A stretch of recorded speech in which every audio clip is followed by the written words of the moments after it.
This true story made me realize that if you are going to marry a man, at least make sure that man is a protector and wants to protect you and your children. Because if he's not, terrible things can happen. Packing up house with daughter at night, and as we're about to leave, multiple cars pull up. Yeah, you know, it's never a good sign when multiple cars pull up somewhere at the exact same time. Dun, dun, dun. I'm going to keep this generalized for safety. Daughter and I grab a few things from our old house. The incident occurred around midnight on our quiet street. As we're about to walk down our porch steps, an expensive car is parked at the end of the stairs, and I can see the outline of a person sitting up in a tense position and looking my way. Yeah, that's never a good sign when you just see someone sitting upright in their car staring at you. At midnight, mind you. He looked like he was going to jump out. I look over and there's the truck that sits outside the neighbor's house sometimes. I have a privacy hedge that covers my porch from the street. The truck was positioned in a way that it could see me. My daughter was about to walk down the stairs and the truck slowly moved forward and then braked in a jerking fashion. Moved forward again. I said to my daughter, wait, listen to me now. I don't know what these cars are doing. Go inside and grab me my water bottle. She went inside. I started texting for help as I backed into my front door. I glared at the vehicles and started yelling at them so my neighbors would know. The truck beeped his horn and they both took off. All right, I got a couple things here. Number one, your overuse of periods is making this very difficult for me to read in any type of fluid sense. So that's stressful in itself. Number two, you never clarified whether you were the mother or the father. So that changes things a little bit. And number three, you said to your daughter, wait, listen to me now. I don't know what these cars are doing. Go inside and grab me my water bottle. What the hell does that mean? You tell your daughter, I don't know what these cars are doing. We should be afraid. Go inside and get me my water bottle. What the hell does your water bottle have to do with anything here? Like, it doesn't sound like you're trying to keep your daughter in the dark so she doesn't freak out, because you said, I don't know what these cars are doing here. Why didn't you just tell her to go inside after that? Why did you say go inside? I'm confused. Let's continue the story. The truck beeped his horn and they both took off. The car was slowly circling my block. My daughter and I ran to our car and drove off. A train was coming and traffic was slowing down. We noticed the truck behind us. My daughter started crying. I turned down some side streets before heading to the police station. As I turned down the road for the station, I see the very distinct car passing by. Aside from this, upon arrival, we noticed our kitchen's window screen the floor. I was wondering if someone could have been inside or if my husband did that. My husband wasn't answering the phone. So your kitchen's window screen was on the floor and you noticed that when you walked in to start, I guess, packing up your apartment or house.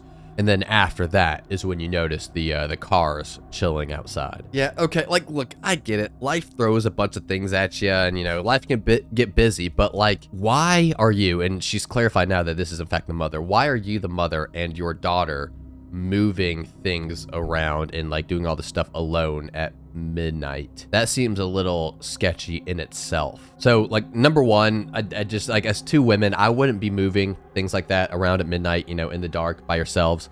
And if you do have to do that, like, if life gets super busy and you just have no choice but to do that, at least carry some type of pepper spray on you, just to, yeah, at least try to play a little safe. But where is your freaking husband in all this? Why isn't he helping you move? Is he at work right now? I feel like there's a lot of context missing from this story. Why is your husband not helping? Why are you doing this at midnight? Why is he not answering his phone? I have so many questions. But overall, guys, mothers with your daughters, if you're having to move stuff, try to not do it at midnight. I'm still angry about this. Any advice? For months, this truck has been showing up. I've taken pictures and videos of this vehicle because the man, 40s to 50s, just sits there and he will stare at me and my daughter. One time when my husband's truck was broken down and sitting on our street, that truck sat behind my husband's loudly honking. I knew he watched my husband leave earlier because I noticed the up the street. Edit, I forgot to mention that we're prepping our house for sale. Edit, I'm only looking for some sort of possible explanation. Edit, I reviewed our camera from honking incident that occurred around March of this year. It was midday. My daughter walked outside to play on the porch, and a couple minutes later, I called her back in. From the window, I saw that the strange truck pulled up behind my husband's truck and started honking before speeding off. I could be making the wrong assumption, but would a trafficker be that dramatic? Has your husband not confronted this man? If you say this truck's been coming around for months, he's pulling up behind your husband's truck, slamming on his horn, why would your husband not go up and confront this guy to figure out what he's all about, what his deal is? No, to me, this doesn't seem like a trafficker. It seems like just like a freaking weirdo. I would not approach him at all if I were you, but like I would at least 100% tell my husband to go figure out what the hell was going on. And then if I were your husband, I would 100% go up and confront this man with, I mean, I'd for sure have some type of weapon in my pocket. I mean, even pepper spray would be just fine. Just something. But confront this guy. Don't just let him continue to be a creep and doing all this weird stuff around you and your daughter, especially when it's you and your daughter alone. For some reason, your husband's not around at midnight while you guys are walking around outside and stuff like that. The dude needs to be confronted by your husband. That is the first step you need to take in figuring out all of this stuff. Like, what? Why are you asking Reddit for an explanation before your freaking husband goes to the man causing this issue to ask him himself for an explanation? Let's see what some of these comments say. I would get a security system with lots of cameras installed ASAP. Was anything else off or missing in your house besides the screen on the floor? Have you gone into the police station and talked to an officer about it? Stay safe and follow your gut. Yes, I made a report. The police took the information and told me to be careful. I don't feel much safer, but I guess it's something, right? Possibly off topic, I found an article from a couple days ago stating that the largest human trafficking ring in our state was recently uncovered in my area. It's probably very much related. Unfortunately, be very careful and stay close to your kids. I mean, if it is related to human trafficking, that is absolutely freaking terrible. Absolutely terrifying in every single sense of the way. Still not exactly sure why your husband didn't confront the creepy man in the truck that just hung out around your house for days and days and days at a time, but oh well. It's very unlikely to be related. If you're doing something like that, you don't want to take someone who will be missed. You especially don't want to be hanging around repeatedly where people can take photos and cameras can catch you. That's just not how it works, but this is the Creepy Encounter subreddit, so why let reality get in the way of a good story, even if it terrorizes family? Yeah, it doesn't sound like a human trafficker. Like, those people usually take people, yeah, first of all, that are alone, that won't be missed. And second of all, it's not like you see them following you around for days and days at a time. They're not slamming on their horns in front of your house, you know? So I doubt that they're related, but it is still something that, you know, needs to be addressed, something that your husband should be addressing immediately. I would ask the Reddit thread of the Bureau of Investigations.